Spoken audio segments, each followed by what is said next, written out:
পীরে চঙ্গি সারা দুনিয়ায় গান গাইত, তার গানে মানুষেরা মাতাল হয়ে নাচত, তার গানে মানুষেরা পাগল পারা হয়ে যাইত। এত চমৎকার গান সে গাইত। পীরে চঙ্গি গানের তালে তালে মানুষেরা সারা পকেট খালি করিয়া টাকা দিত। এত চমৎকার সে গান গাইত। একবার পীরে চঙ্গি এমন অসুস্থ হয়ে পড়ল, তার গলার মধ্যে ক্যান্সার হয়ে গেল। এখন আর সে গান গাইতে পারে না, এখন আর সে গান গাইতে পারে না। এখন আর তার বন্ধু বান্ধবরা তার কাছে আসে না, এখন আর তার বন্ধু বান্ধব ভক্তবৃন্দরা কাছে আসে না। মুসলমান বাবাজিরা আমার, যুবক বন্ধুরা আমার, টাকা তোমার যতদিন আছে তোমার বন্ধু বান্ধব পিছনে আছে। টাকা যখন তোমার থাকবে না তখন তোমার বন্ধু কোনো খোঁজ নিবে না। হুন্ডারে তোমার তেল আছে, তোমার বন্ধুও তোমার পিছনে আছে। হুন্ডারে তোমার তেল নাই, তোমার বন্ধু তোমার পিছনে নাই। কথা বলেন ঠিক না বেটি? লক্ষ্য করিয়া কথাটা শুনেন। পীরে চঙ্গির গলায় ক্যান্সার। কিসে ক্যান্সার? পীরে চঙ্গির গলায় ক্যান্সার। সে কোন আর আগের মতো গান গাইতে পারে না। তার ভক্তরা তার কাছে আসে না, তার বন্ধুরা তার কাছে আসে না। মুখ থেকে দুর্গন্ধ বের হয়। বুঝে থাকলে বলেন, কোন মানুষ কি দুর্গন্ধ সহ্য করতে পারে? না না না, এমন ভাবে দুর্গন্ধ বের হয় তার কাছে আইসা বসা যায় না, তার কাছে আইসা বসা যায় না। ও আমার যুবক বন্ধুরা, আজকে যৌবনের তেলায় পাপের কাজ করো আর মনে মনে ভাবো আল্লাহ হয়তো তোমাকে ধরবেন না। মনে রাখিও রে বন্ধু, আল্লাহ ছাড় দেন তবে ছেড়ে দেন না। যেই সময় ধরবেন এই সময় আর বাঁচতে পারবেন না। আল্লাহর সিস্টেমে এইরকম, আল্লাহ হুট করে কোনো কিছু ধরেন না। আল্লাহ যখন ধরবেন তখন আর শ্বাস পালাইতে পারবেন না। কথা বলেন ঠিক না বেটি? পীরে চঙ্গির মুখ থেকে দুর্গন্ধ বের হয়।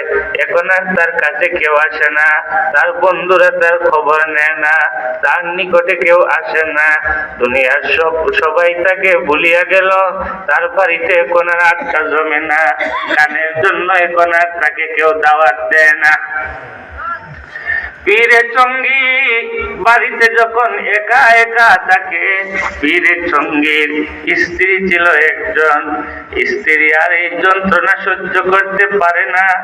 স্ত্রী তার স্বামীকে রাইখা বাবার বাড়িতে চলিয়া গেল। ও আমার বন্ধুরা, দেখো বিপদের সময় কে কাজে দেয়, বিপদের সময় কে পাশে থাকে, বিপদের সময় কে সাহায্য করে। পীরে চঙ্গির স্ত্রী পীরে চঙ্গিকে পালাইয়া চলে গেল। পীরে চঙ্গির সন্তান তাকে পালাইয়া চলে গেল। পীরে চঙ্গির যত আত্মীয় স্বজন আছে সবাই তাকে ভুলিয়া চলে গেল। পীরে চঙ্গি নিরুপায় হইয়া একা একা বাড়িতে থাকে। পীরে চঙ্গি ভাবতে লাগলো, আমি যখন গান গাইতাম আমার বন্ধুর অভাব ছিল না, আমার সাথে সেলফি তুলরা লোকের অভাব ছিল না, আমার সাথে আড্ডা জমানোর মতো লোকের অভাব ছিল না, আমার বন্ধু বান্ধব কারো অভাব ছিল না, আমার আত্মীয় স্বজন কারো অভাব ছিল না। সবাই আমাকে ভালোবাসত, সবাই আমার নিকটে আসতো, সবাই আমাকে সম্মান করত, সবাই আমাকে টাকা ছিটাইয়া দিত। আর আজকে আমি অসুস্থ হয়ে যাওয়ার কারণে আমার নিকটে কেউ আসে না, আমার সাথে কেউ কথা বলে না, আমাকে বাড়িতে রাইখা সবাই পালাইয়া গেল। পীরে চঙ্গি মনে মনে ঘৃণিত হইতে লাগলো। পীরে চঙ্গি ভাবলো, আমি আর এই বাড়িতে থাকবো না, আমি আর এই বাড়িতে থাকবো না, আমি এই বাড়ি ছাড়িয়া চলে যাব অন্য জায়গায়, যেই বাড়িতে হাজারো মানুষ আইসে আমাকে ভালোবাসা দিত। আজকে সেই বাড়িতে কোনো মানুষ আসে না, আমাকে একা একা পালাইয়া চলে গেল। পীরে চঙ্গি সিদ্ধান্ত নিল, দুনিয়ার সব যদি আমাকে ভুলিয়া যাইতে পারে, আমি এতদিন পর্যন্ত জাহান নাফরমানি করেছি, তিনি তো আমাকে ভুলতে পারেন না।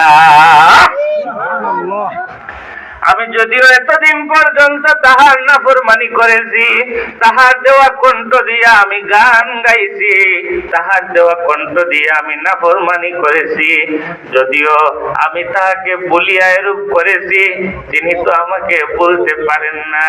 পীরে চঙ্গি ভাবলো, আমি যদি একা বাড়িতে মারা যাই, আমাকে তো কেউ দাফন করবে না, কারণ সবাই আমাকে ছাড়িয়া চলে গেছে। অতএব আমি একটা ভাঙ্গা কবরস্থানে চলে যাব। কোথায় যাবে বলেন না, কোথায় যাবে? আমি একটা ভাঙ্গা কবরস্থানে চলে যাব। যেহেতু আমি বাড়িতে থাকার পরে আমি যদি এই বাড়িতে মারা যাই, আমাকে দাফন করার মতো কেউ থাকবে না, কারণ আজকে আমার ছেলে তাকিয়াও নাই, আমার স্ত্রী তাকিয়াও নাই, আমার বন্ধু বান্ধব তাকিয়াও নাই, আজকে আমি অসহায়, আজকে আমি যাব কোথায়? পীরে চঙ্গি চলিয়া গেল ভাঙ্গা কবরস্থানে। ভাঙ্গা কবরস্থানে যাইয়া হাত উঠাইয়া আল্লাহকে বলতেছে, ও আমার মালিক, ও আমার খালিক, তুমি তো আমাকে বানাইছ, আমাদেরকে বানাইছেন কে? আরো জোরে বলেন না কে?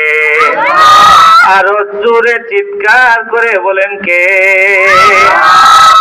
পীরে চঙ্গি ভাঙ্গা কবরস্থানে ঢুকিয়া হাত উঠাইয়া বলতেছে, ও আমার মালিক, তুমি তো আমাকে বানাইছ, তুমি তো আমার সৃষ্টিকর্তা, তুমি আমাকে বানাইছ।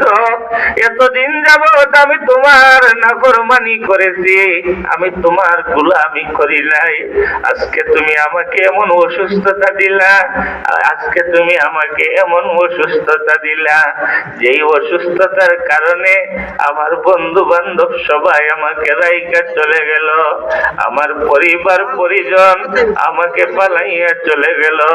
ও আমার মালিক, এখন তো আমার কেউ নাই, আমার কেউ নাই, আমাকে দেখাশোনা করার মতো কেউ নাই। পানি পানি বলে আমি চিৎকার করি, একটা লোক নাই যে আমার মুখের মধ্যে আনিয়া পানি দিবে, একটা লোক নাই যে আমার মুখের মধ্যে আনিয়া পানি দিবে। ও আমার মালিক, এজন্য আমি সিদ্ধান্ত নিয়া ভাঙ্গা কবরস্থানে চলে আসলাম।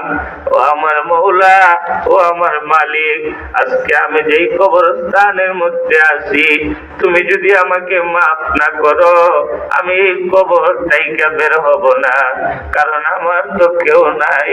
আমার যেই অসুস্থতা, ভালো মানুষেরা আমার পাশে আসে না, দুর্গন্ধের কারণে মানুষেরা টিকতে পারে না। এইভাবে সে যখন কান্না করতে লাগলো, ওই সময়ের খলিফাতুল মুসলিমিন হযরতে উমরে ফারুক রাদিয়াল্লাহু তাআলা আনহু, বুঝে থাকলে বলেন, উমর রাদিয়াল্লাহু তাআলা আনহু নরম না গরম? কেমন গরম! সুবহানাল্লাহ। উমর রাদিয়াল্লাহু তাআলা আনহু যেই রাস্তা দিয়া যাইতেন, সেই রাস্তা দিয়া শয়তানও আসতো না। কেমন গরম মানুষ উমর রাদিয়াল্লাহু তাআলা আনহু। উমর রাদিয়াল্লাহু তাআলা আনহু ঘুমন্ত অবস্থায় স্বপ্নে দেখতেছেন, কে জানি উমর রাদিয়াল্লাহু তাআলা আনহুকে বলতেছে, এ খলিফাতুল মুসলিমিন উমর, পীরে চঙ্গি ভাঙ্গা কবরস্থানে ঢুকিয়ে আমার কাছে মাফ চায়, আমি মাফ করে দিয়েছি, পীরে চঙ্গিকে যাইয়া সুসংবাদ দাও। আরো জোরে বলেন না সুবহানাল্লাহ।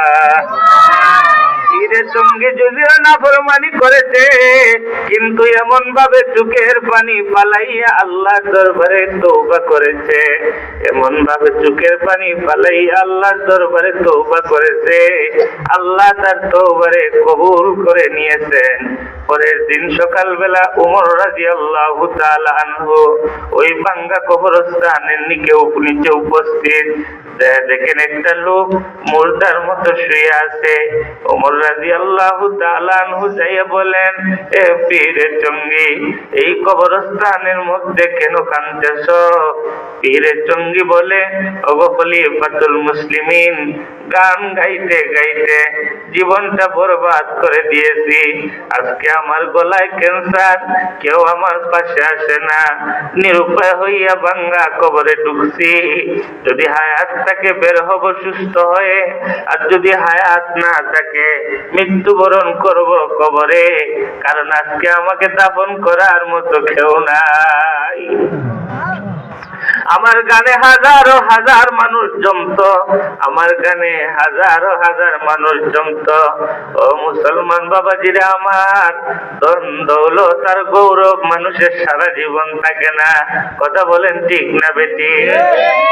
গৌরব এটা হালালও আছে হারামও আছে, গৌরব এটা হালালও আছে হারামও আছে। শাইখ গাজীনগরী যেই গৌরব, এটা কিয়ামত পর্যন্ত থাকবে। শাইখুল আরব ওয়াল আজম হুসাইন আহমদ মাদানী যেই গৌরব, এটা চিরদিন থাকবে। কারণ যেই নাম আল্লাহর আদালতে লেখা হয়ে যায়, সেই নাম কখনো মুছে না। আর যেই নাম পোস্টারের মধ্যে লেখা হয়, যেই নাম পেপারের মধ্যে লেখা হয়, সেই পেপার একদিন মাটির সাথে মিশিয়া যায়, সবকিছু অস্তিত্ব হারাইয়া ফেলে। মানুষ যখন মুছার জন্য কোনো কিছু পায় না, তখন বাথরুমের কমেটো পরিষ্কার করে। কথা বলেন ঠিক না বেটি? আল্লাহর দফতরে যেই নাম লেখা হয়ে যায়, সেই নাম অতি সহজে মুছা যায় না। আর যেই নাম পেপার পুস্তকে লেখা হয়, সেই নাম অতি সহজেই মুছিয়া যায়, সেই নাম অতি সহজেই মুছিয়া যায়। পীরে চঙ্গিকে আমিরুল মুমিনিন উমরে ফারুক রাদিয়াল্লাহু তাআলা আনহু সুসংবাদ দিতেছেন। কি সুসংবাদ? এ পীরে চঙ্গি, তুমি আল্লাহর দরবারে এমন ভাবে তাওবা করেছো, এমন ভাবে আল্লাহর দরবারে চাইছো, আল্লাহ তোমাকে মাফ করে দিয়েছেন। অতএব তুমি কবর থেকে বের হয়ে বাড়িতে যাও। মুসলমান বাবাজিরা আমার, যতই আপনি গুনাহ করেন, যতই আপনি গুনাহ করেন, যতই আপনি গুনার সাগরে ডুবিয়া যান, যতই আপনি পাপ করেন, যদি আল্লাহর দরবারে চাওয়ার মতো চাইতে পারেন, মুহূর্তে আল্লাহ মাফ করে দিবেন। তবে শর্ত হইল আল্লাহর দরবারে চাইতে হবে। মুসলমানেরা, বিপদ আসতেই পারে, অধৈর্য হবেন না।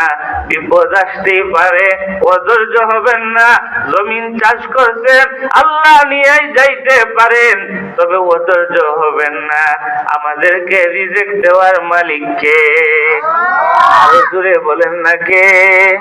আরো জোরে বলেন না কে?